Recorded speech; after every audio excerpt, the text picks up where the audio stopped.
Belinda, now. Russell told me about the premise before I read it, and then I read it and I was like, this is just exceptional. I'm really thrilled that we've done it, because to work with Inua is special. I've been writing this for years in my head. What I love is the way that he's tied in all of the different storytelling gods and the connection between gods and humans. Spinning a story out of that is amazing. Black barbers, they're renowned for stories. So the fact that they've used this as the jumping off point is amazing. Who's next? To actually take all these concepts, the TARDIS, and Belinda, and the gods, and the storytelling into Inua's world, it's been a real privilege.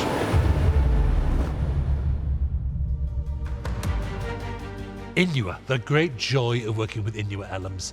I went to the National, I saw his play, The Barbershop Chronicles, and I went to see that, and I loved that play. So I wanted to work with Inua. I thought that's a great mind. I couldn't stop thinking, what about if the Doctor walked into that barbershop? It's one of the great joys of my life that we've made this work. Mama! Doctor, hey, told you he would come. The stage play was called Barbershop Chronicles, and it's tangentially related to this, but none of the characters in that play are here. So these are all new characters with a little hint towards the world of my play. The only thing that exists in both as a connective tissue is the idea of telling stories, the idea of camaraderie and brotherhood between the men. So you haven't come in years. And standards have slipped. Damp and misty outside, dusty in here. It's not me. New management. Welcome. Like the fact that it's all based around stories and passing on stories, which is such a human thing to do, very, very African thing to do. Everything is about stories. And barber shops and salons are such important places in our culture and our community. A great musician, Yo-Yo Ma, was traveling through Botswana collecting local music. I grew up in those kind of barbershops, you know what I mean? And my mother was a hairdresser. People, you know, they talk about their love lives, their history, their worries, their fears, their passions, you know. People just tell barbers and hairdressers everything. For black cultures and black communities, it became a really safe space. And so to translate that and put a Doctor Who story into that world is really special and powerful, because every single black person's going to recognize that when they see it. First day of episode 5, that was the market scene. And that was a perfect scene to do because it really set up the vibe as to what this episode was going to be like and how it was going to be on screen and off screen. The Nigerian markets are so key to the lifeblood of Lagos that it made sense to start the story there. Okay, stand by to shoot then, please. And action! So marketplaces are jam-packed, and we really got that sense by having so many extras just to tighten the space. And when Belinda squeezes through, you understand what she's fighting against, what it is to be a Lagosian trying to buy anything in a market. You got paid for this, though. There's no money. We're in Lagos, and it kind of feels like it too, because they've got the lights set up so it's like we're in a sunny market. It is so authentic. Like I grew up in Lagos. The attention to detail is brilliant. It looks great, it feels great, and you kind of forget you're on a set sometimes. Yeah, it's really cool. I love all of the sets in this episode, but the authenticity of that barbershop, the attention to detail, like with every set on the job, is just, it's incredible. Oh, wow. If I wasn't a writer, I think I'd want to be a set designer, a prop maker. Just get into play and age things. How do they rust this? Oh my goodness. Well, I want to take this home with me. Just look at it.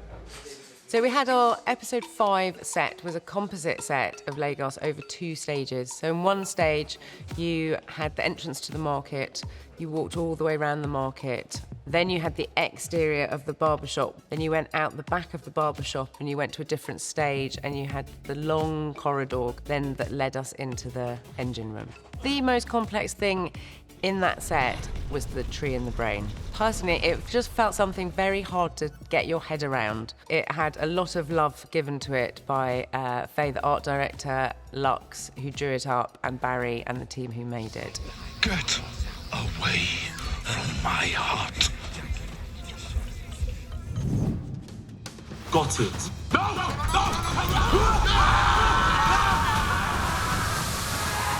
That was a fun day because it meant that I was just back on the wires.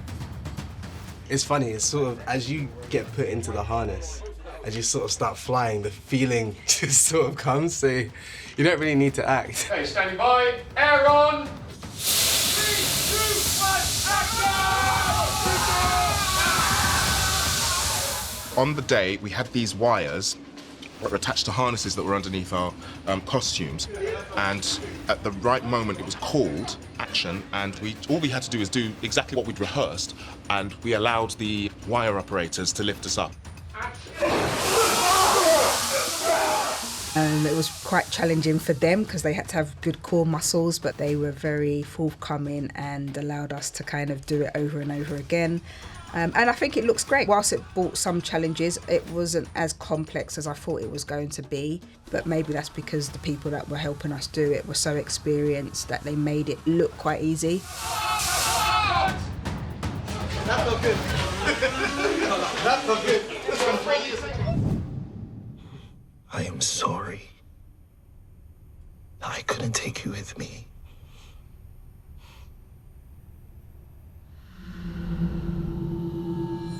We were honoured to have our fugitive Dr. Joe Martin return to Doctor Who in a little cameo.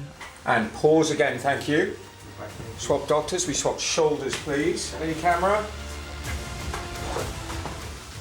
It was really nice having another Doctor on set. We didn't get to speak as much as we wanted to because the time gets very tight, but we checked in with each other and had that Doctor conversation that only Doctors can have, where we speak about the pressures of saving the universe.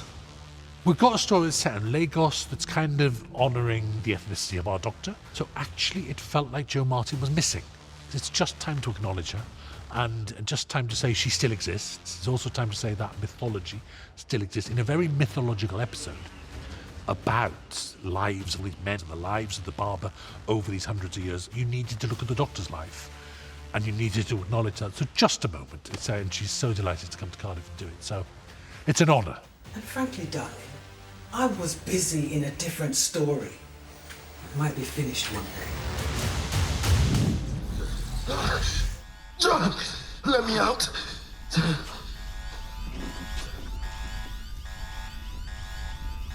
a story. I wanted to create this character who basically at the beginning you think, oh, he's just an evil person. I know vengeance and I can taste his. It is bio-black and bitter. You are planning something. For people who do very destructive things, a lot of it comes down to the personal injuries that they have in their life. So it was really interesting to see that played out in a character, and it was done so beautifully by Arian. Don't let him get to you. Who are you? I was the one behind them all. I wanted this guy who by the end crumbles into insignificance until he's given a name. And in the end he's given this name Adetokunbo. And it's like, I am somebody now. I don't deserve this kindness. There's a moral to most African folk stories or folk tales. And the seed of this is to give credit where it's due. You want to know who I am? And the villain, quote unquote, the villain of our episode is a man who was never allowed to claim the credit for his own work.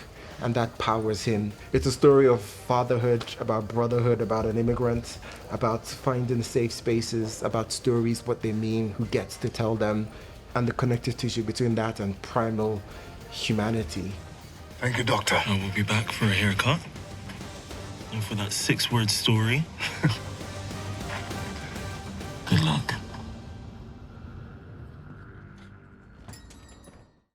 Don't forget to click below to subscribe to the official Doctor Who YouTube channel.